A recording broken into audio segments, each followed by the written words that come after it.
What's up, everyone? I am the Kaiju no Kami, and this is my Quickie review for Godzilla vs. Kong.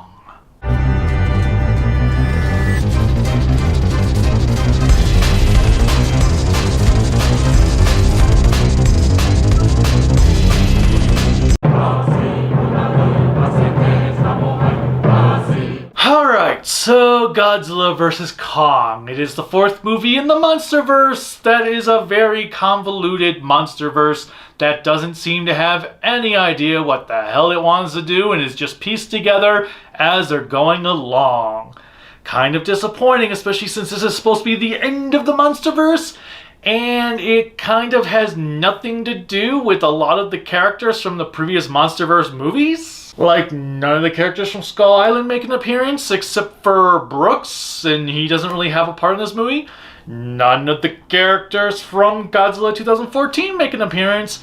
And for the most part, none of the main people from King of the Monsters return, except for Maddie and her dad. And her dad's only in like 3 scenes, and most of it, I don't know. He had no purpose in this movie other than to be like, hey, look, I'm from King of the Monsters. In fact, Monarch didn't really have much to do with this movie either. I mean, we're 4 movies into this universe, and I really still have no frickin' idea what Monarch even does, other than track monsters. I don't know anything about them. We've never learned much of anything beyond what they told us in Skull Island, so yeah.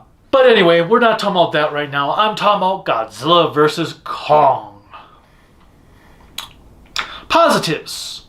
The monster battles were really cool. You could see the monster battles, which was amazing. You didn't have them being blocked by some weather storms, by nighttime shots, because the shots that were at night were brightly lit and everything. Like, the sequence in Hong Kong looks frickin' gorgeous. They're well shot. There's some really cool camera angles, kind of making me think of Skull Island in a way that the camera angles are done. That was pretty cool. Like, we get to see this guy in a plane flying with everything going on behind him. That was really impressive. So yeah, the monster battles were fantastic. The CGI looked really good. The fur on Kong was impressive, especially when he's got snow covering it. The scene from the trailer that's on the ship was really good. It was really fun and engaging. A really nice battle, well shot again, just like the other monster battles. Then we have the music. The music was quite good too. I really enjoyed the music. The soundtrack kept you engaged and enhanced the scenery of what was going on screen. It knew when to be like more subtle and was kind of cool. It sounded like kind of like a Tron Legacy type score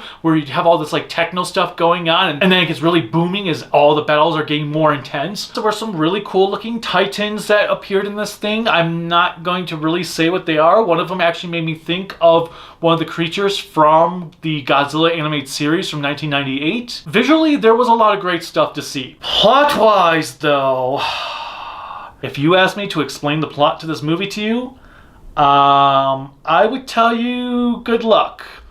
I have no freaking idea what the heck was going on. I sat there, I watched it, stuff happened, and then it ended.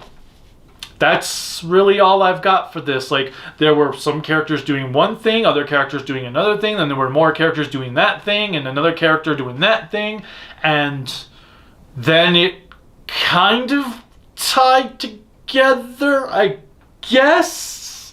Not plot-wise, just that the characters all converged into one place, is the best way to put it.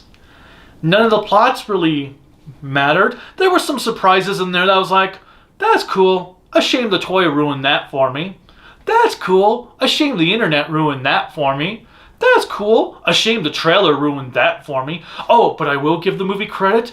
There was only one scene of cringy dialogue, and that cringy dialogue, well, it wasn't really cringy dialogue. That scene was made, it was just dialogue made for the trailer, but there wasn't any of that cringy dialogue like monster genitals and I record everything, man, and hey, are you sure? I mean, I want to have kids someday. None of that was in here, which was great. That was really nice. Thank you. In fact, for the monster battles being able to be actually watchable, thank you. However, again, the plot, the characters, yeah, stuff happened, and that was the movie. I'm also very confused on how events played out, because We don't see any of the other Titans. Like, King of the Monsters ended with Godzilla surrounded by other Titans, like Rodan, that mammoth-looking thing, and then there's no mention of them in this movie at all. In fact, this movie takes place 5 years after King of the Monsters, and where are the Titans? What happened between the movies? I have no idea. They're just not there. They don't even talk about the other Titans. They just talk about Kong and then Godzilla. And they kind of somehow, the plot from the post-credit scene of King of the Monsters relates to this, even though it doesn't really fit with Jonah's character or what would have been. Where was Jonah? None of this Then again, as I said, none of it makes sense. So, yeah, I didn't hate Kong vs. Godzilla. I think it was better than King of the Monsters. However, I don't think I'm gonna say this wowed me all that much. It was cool to see a movie in the theaters for the first time after a year. We walked in the theater, I'm like, oh my god, what is this foreign place? What are they doing? And then, of course, also being the first time in the theater, like, I had to go ask the employee, like, so how do we go? Do we just go buy popcorn? Do we get the butter here, or is it different? What about refills and all this stuff? So that was kind of interesting. But overall, I had kind of a good time, just because the monster battles were cool. I mean, if that's all you care about, then this movie's for you. If you want some actual plot that makes sense and is comprehensible, and characters that you actually want to care about, and characters you're not going to be like, oh, that person's going to die because they're not relevant, that person's going to die, they're going to live, they're going to live, they're going to die, they're going to die like a bitch, oh, boom, there you go. So overall, I'm not sure what to score this movie. I'm going to give it just a safe 7 out of 10. It might drop with future viewings. It might raise with future viewings. I'm not probably going to go out of my way to find out until it comes out in 4K. Yeah. Still, like I said, monster battles were great, so that's cool. It's nowhere near the worst of the Godzilla series, and again, it's better than King of the Monsters.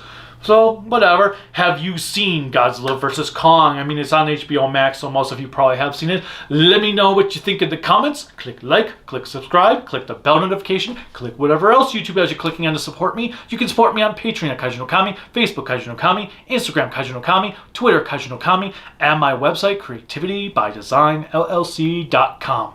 Until next time, bye!